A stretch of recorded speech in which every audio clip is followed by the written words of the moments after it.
Welcome back, everybody. If you didn't check out my last video on RSPs and TFSAs, click here and you can watch that first, because today we're going to be talking about myths about RSPs.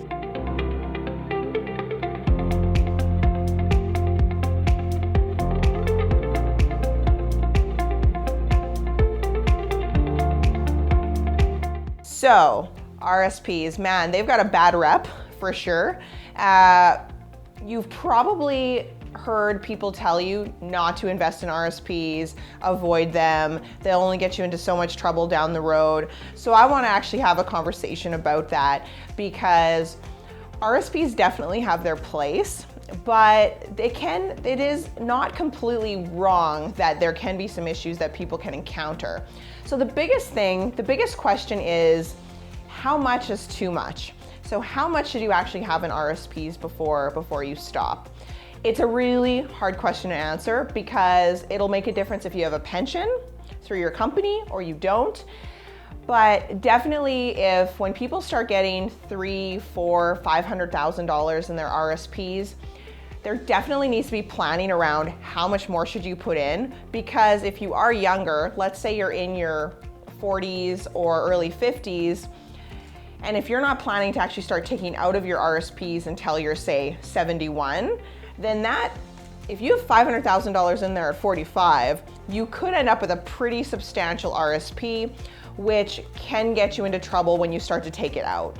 Because what can happen is, when you actually go and RIF, so at 71, you have to turn your RSP into a RIF. Once you do that, you have to start taking income, and there's a minimum that you have to take.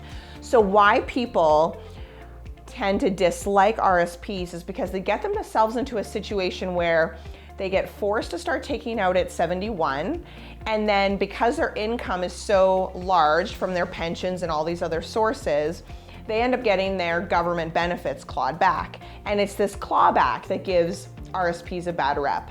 But with the right planning, and I mean true planning, where you're projecting out what your investments are going to be worth, what your RSPs are going to be worth, how you'll actually spend your money down the road, if you work with a really good planner, they'll be able to solve these problems. Like, you won't have these problems because there was a path and there was a strategy put in place. So the other myth, I think, with RSPs that's important is people don't fully understand the value in tax deferred growth. So if you truly have your RSPs invested the right way, and RSPs are one of those things, once you put them in, they're technically supposed to be for your retirement. So most cases you have a very long time horizon with your RSPs. The longer time you have, the more risk you can take with your investments. So you can have more stocks in your portfolio because you have a long time horizon.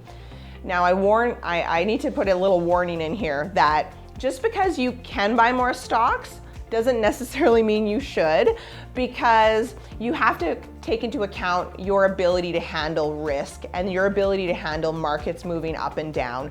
Some people can handle a lot of movement in their portfolios, others can't. So you really have to figure out where your breaking point is so that you can figure out how to invest.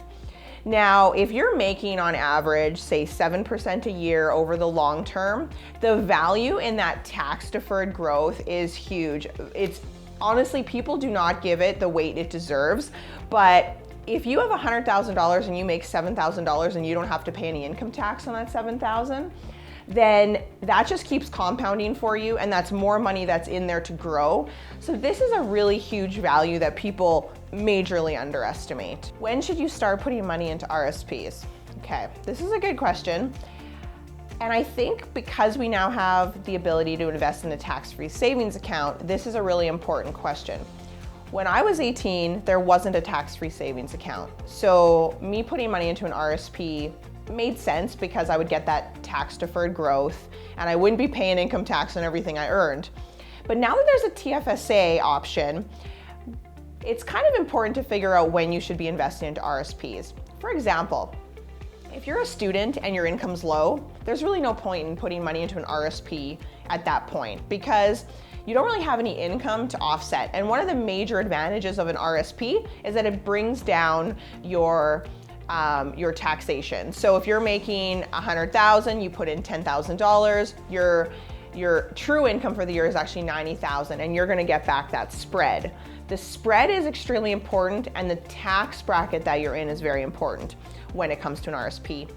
You might actually be better to save up your RSP room until a later point in your life when you're actually making more money. So if you're making $50,000, but you know that in a few years, you're on track to make over $100,000, well, you're gonna get more value from putting into an RSP when you're making $100,000 because you're in a higher tax bracket than say when you're making $50,000. And you can only ever put in so much to an RSP, so this room is really critical to make sure that you use it the right way and maximize on it. Now, if you're making $75,000 a year and you think you're gonna be making $75,000 for quite a while, let's say your income's gonna grow very slowly, then you might as well be putting it into an RSP because your income isn't gonna change where the value is gonna be so much greater down the road.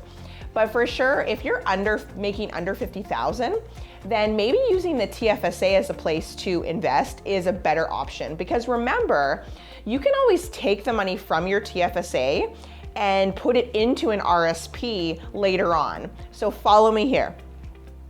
Let's say you're in a lower tax bracket, you're a student, whatever, but you're still gonna save so much money a month. And by save, I mean you're gonna invest so much money a month. So that's great. You need to develop these habits of investing.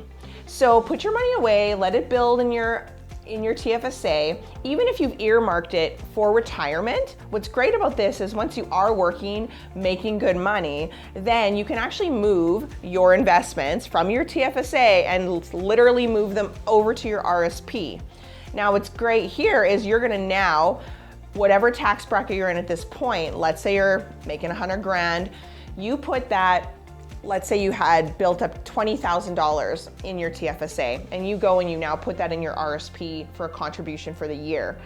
Now you're taking your 100,000 and you're actually only, your income tax, you're only gonna be paying on 80,000. So that 20,000 that you put in your RSP, what you're gonna be getting back, let's say you're in a 30% tax bracket, you're now getting back 30% on that 20,000. What are you gonna do when you get that money back when you file your income tax is you're gonna take that 30% on that 20,000 and you're gonna reinvest it.